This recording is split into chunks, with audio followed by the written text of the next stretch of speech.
the media. We are now previewing the next fixture, which will take place on Friday in the KZN province between Maritzburg United up against Kaizer Chiefs, who will be the home team, the away team in this fixture.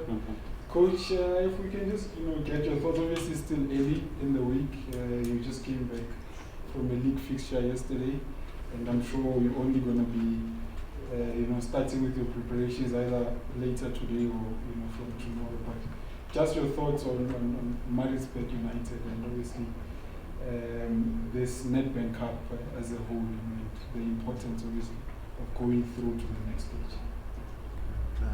Thanks for the opportunity. Good afternoon, members of the media.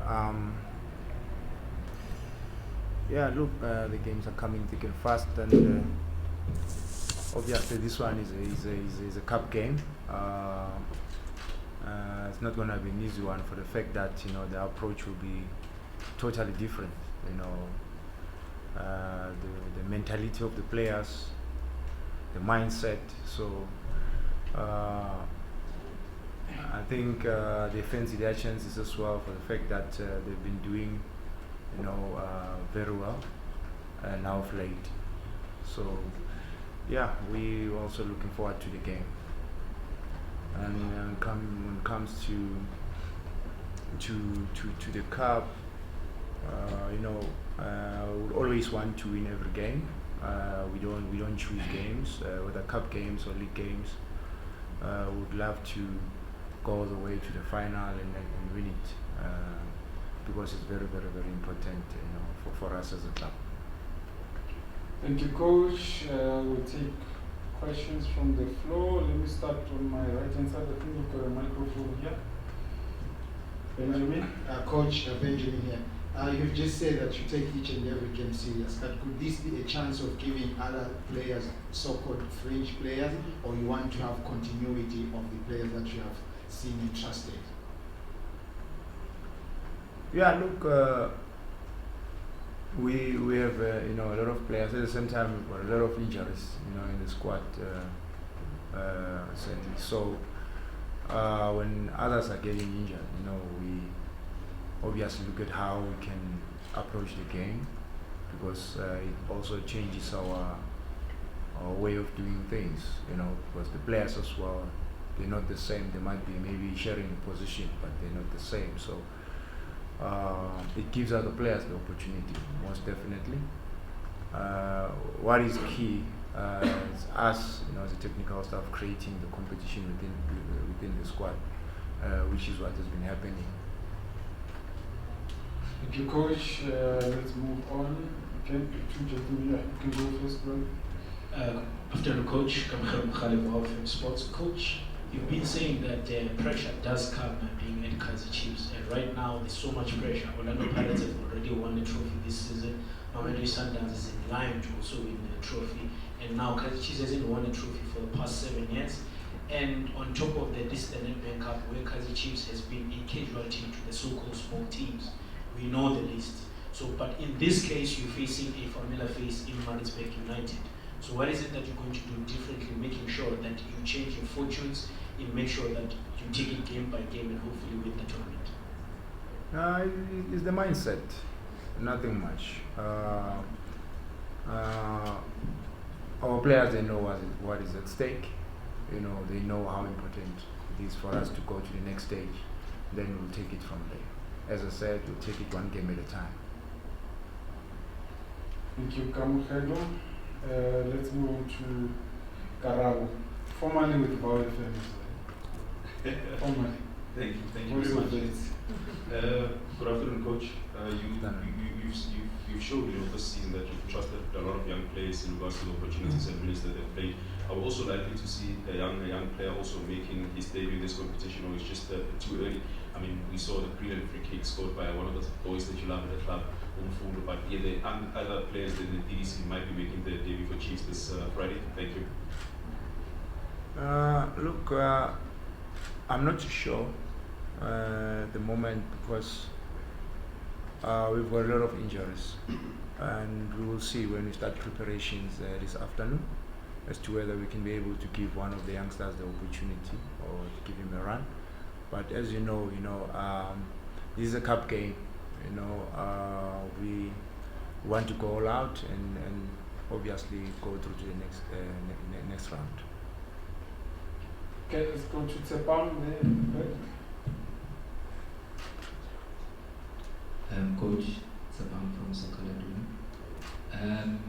You speak about the injuries. Wilmore was out, Frosler's out, Billiat is still out. Do you ever look at the transfer market or window that just passed and think maybe you should have brought in a bit more than what you did? Yeah, actually, we were just unfortunate. We were trying to bring in, a few players, but it did not materialize. So we had to move on and focus on what we have in terms of playing personnel. And yes, injuries are always going to be there because football is a contact sport. But I wouldn't want to dwell on the past, and worry about what we could have done and what we did not do. So the focus now is on the next game, and obviously the remaining games of this season. Okay, moving right along. I've noted you, Temba. Let's go to Mahlatsi first. Coach, I'm sure you may have played with him and also or against him. I'm talking about Donkey. We woke up to a terrible news this morning that he's passed away. John White. Just maybe a word of condolences to his family. Definitely one of the best players that you have seen in this country. Yeah, I mean it's sad. It's sad, to lose, someone like John. Played with him at Pirates. He was my senior. Very humble person. Was very dedicated and very disciplined. He was one of the seniors that used to call us to order. Those who were, a little bit young at that time, and we had to listen to him. When he was talking to us, trying to help us to understand or see things differently. And I think the nation, has lost a giant, and condolences to his family and his wife, particularly because I knew his wife. I used to see his wife most of the time when we were still playing together at Pirates, so I got to know her better, though we were not that much close. So it's sad to lose someone like him, and I think it's one of those things where you never know what's going to happen tomorrow. Thank you, Coach. Move on to Temba. I've noted Lorenz.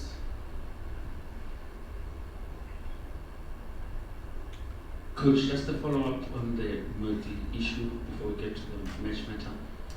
Do you think as the country, as football people or sports people, do we do enough to honor our legends while they're still alive? Because it has been quiet about John, but only a few that have spoken to him, even from the media. But do you think our clubs are doing enough to honor their legend and give them the respect that they deserve within this space? And looking into the match, if I can go through that, looking into the match, Coach, based on yesterday's match, you say we are as good as your last game. How much of a change can we expect going into the next match? Apart from the score, the goalless draw, but how much can you take from that going into the next match, looking at the performance that the guys gave yesterday? Yeah, thanks, Prati. I think when it comes to the legend one, it's what you do in order for you to remain, relevant, in the game. Some of us, after our playing days, we still want to, add value in many ways. And some of us, we decide, to stay away from the game, completely. So I know that most of the teams, they try their level best you must have seen most of the teams now, they try to bring back the legends, to come and help the game to grow.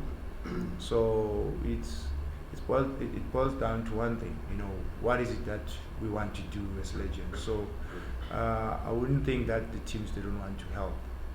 I think the teams, they play their part, but also they're not going to do it, to each and every one of us. It's about the passion, it's about the love for the game, it's about what you can contribute, And then the teams will take it from there. Then going back into the game, playing against a team, like Maritzburg, as I said, they've been doing very well. They were just unfortunate, to concede a goal in the referee's optional time. But when you look at the game, the overall performance of the team, I think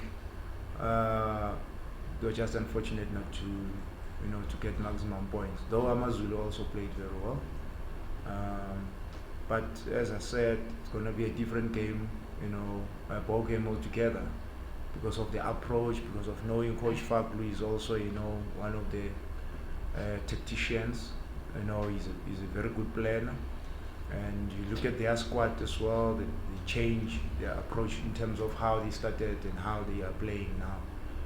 So it's not going to be an easy one for us. Going to them, they've got the home ground advantage, though, with us in terms of, the supporters, they are always there, to cheer us up and give us that extra boost. So it's all up to us in terms of making sure that we go through to the next round. Alright. Coach, with this event. Yesterday, Bombay was sold out the field. Probably 90% Chiefs fans, and you're playing away again, but there'll probably be majority Chiefs fans at the stadium as well. Many players and teams would see that as an advantage and motivation, but do you feel some of your players are buckling under that pressure of expectation to appease, some of the most demanding fans in the country? I think when it comes to players, it's a case of adaptation. Players, they learn differently. Some, they will find it difficult to settle in quickly because of the pressure that comes with being a Kaizer Chiefs player. So it's us now as a technical team, how do we help them, to settle, settle in quickly and understand the meaning of playing for a team of Kaizer Chiefs caliber, and things, times have changed, the game has evolved, I wouldn't want to talk about how we used to do things or how things used to be. Things have changed now. Players of today, they deal with pressure differently. So that is why we have to come in as coaches, those who've been there as players, those who are here now, to help these players, to grow and be better players, on and off the field. Okay, Pendulum. Coach, Benedict from Delisa. Coach, you just mentioned that Maritzburg United have a home ground advantage. We all know what happens at Harry Gwala on a Friday night. Does that play a psychological effect to you and the players in terms of preparing for this game? Thank you. Not really. As I said again earlier on, is that they're a difficult team, there's no doubt about it. But we're going there with one thing in mind, to dig deeper, to grind results, to make sure that we go to the next round. Nothing else. Yes, it's not going to be on the silver platter. They are a very, very, very good team. So we're going to have to fight very hard to make sure that we go through to the next round. Billiat. Just pass the microphone there, Yes. Thank you, Coach. I was looking at the stats for this season. I note that I think only twice you've won back-to-back matches, and it was and you couldn't extend it. It was just 2 matches. Why do you think that you're struggling to find that consistency of building a longer run of wins? You know that some successful campaigns maybe are based on winning 4 or 5 games in a row. Why has it been a challenge with you this season? And I'm not sure if you've been asked about Caleb in terms of the latest in general. Thanks, Pravek. I think we have been unfortunate, when it comes to injuries and consistency this season, simply because of whenever we go to the third game, if the second game or not the third game, we'll lose a very key player, a key player due to injuries or unforeseen circumstances. So we've been very, very unfortunate when it comes to that. Then you have to reshuffle the team again. And if it's not suspension, as I said, I've alluded. So yeah, it is a worrying factor, and it looks like sometimes we don't even know what we're doing in terms of our starting 11 or who we want to play, because we keep on changing. We lost 2 players in one game. We lost Caleb, we lost Killian in another game, so he was out. So if you can look at it from the beginning of the season, we won in Richards Bay. In Durban, we played against Richards Bay, 1 man down. Then we went to Cape Town, 1 man down because we lost Yusuf.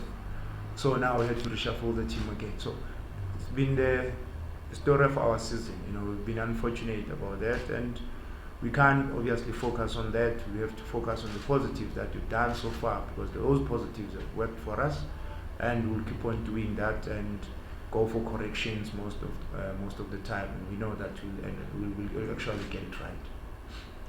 Thank you. We're wrapping up now. Let's go to the back there, everywhere. And I've also noted you there. Go, you can go. Coach, you're Coach from Africa here. Coach, throughout the season, the talk from the club has been about a long-term project, reaping the rewards later.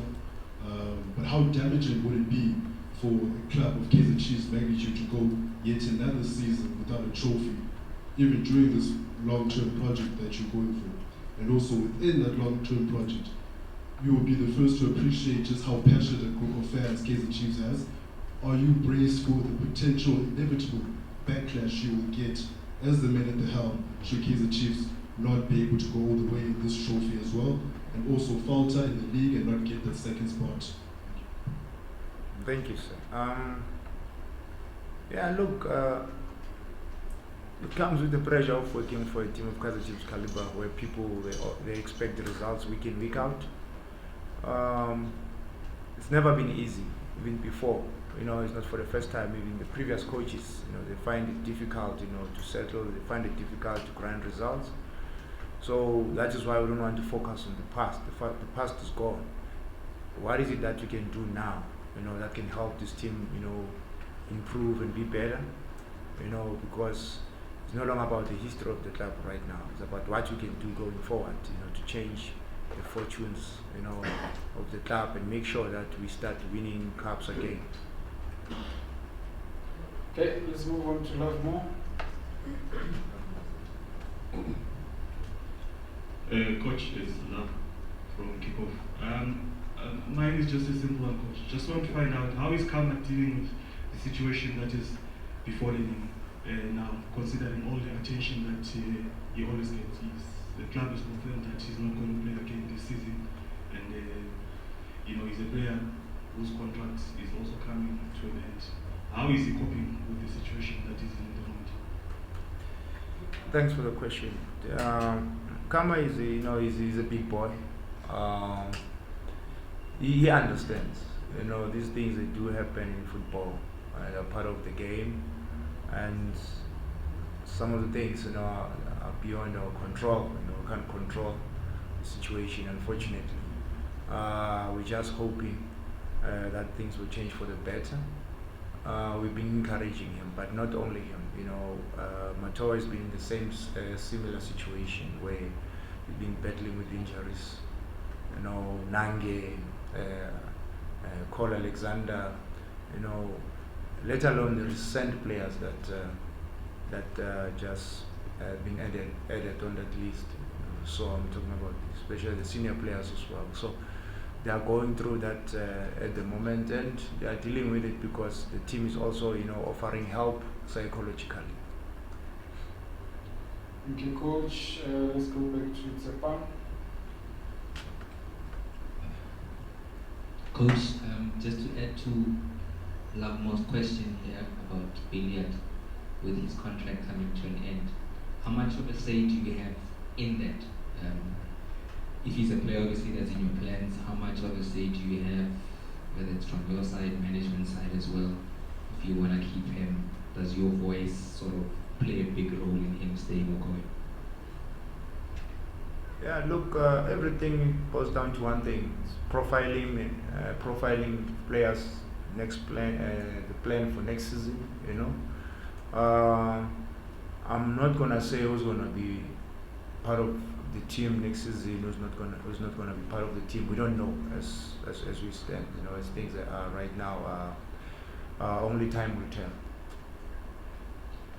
All right. It seems like we don't have any further questions. Okay, just the last one, Velile, and then we'll wrap up. Yes, coach. I've watched this Maritzburg team, and when I look at Chiefs yesterday and look at the Royal AM game, maybe you can even take it back to other matches. Skukune, against low block teams, teams that play low block.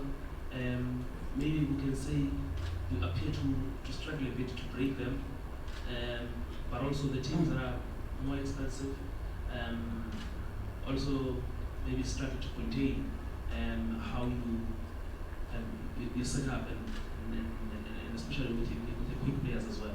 What are you anticipating against Maritzburg, and do you really have a problem with teams playing low block? I don't really have a problem with teams that are playing, or are playing a low block tactics. We've played against, too many where we managed to penetrate and still create goal-scoring opportunities. We're just unfortunate not to take them. And obviously, most of the teams must have realized that you can't just play, open game against us because we can easily, punish you. But it tells you that in the right direction compared to where we were and where we are. Previously teams will play pound for pound and believe they can beat Chiefs, and now of late, even the coach of TS Galaxy came. He said, "Coach, we had to sit back. We didn't have a choice." Actually, from first half, when you look at the chances we created, even first half, against like the games you've mentioned, TS Galaxy, and you look at how many number of chances they also created, and most of the games, it's just lapse of concentration where we concede. We are just unfortunate when it comes to that, because when you make a mistake, we get punished, and when we force those teams to make mistakes or through combination play or allowing actually being aggressive in front of the goals, we just have this poor decision making that let us down most of the time, so but we're not going to give up on our players. I think they've been doing very well. When you look at all these games, if we've taken half of the chances that we created, we'd have been singing a different song today. So it's just a matter of time, and that's the game of football. We have to start somewhere. While you're fixing this, then you face challenges there. While you're fixing that, there will be other challenges. So until you get it right, and very soon, that I kept on saying very soon, because I can see the good things that the players are doing. They're coachable. They understand. Yes, it's just that we let ourselves down by not converting the chances that we create. All right, thank you very much, Coach. We're gonna end it here. All the best for Friday. Thank you. Thank you so much.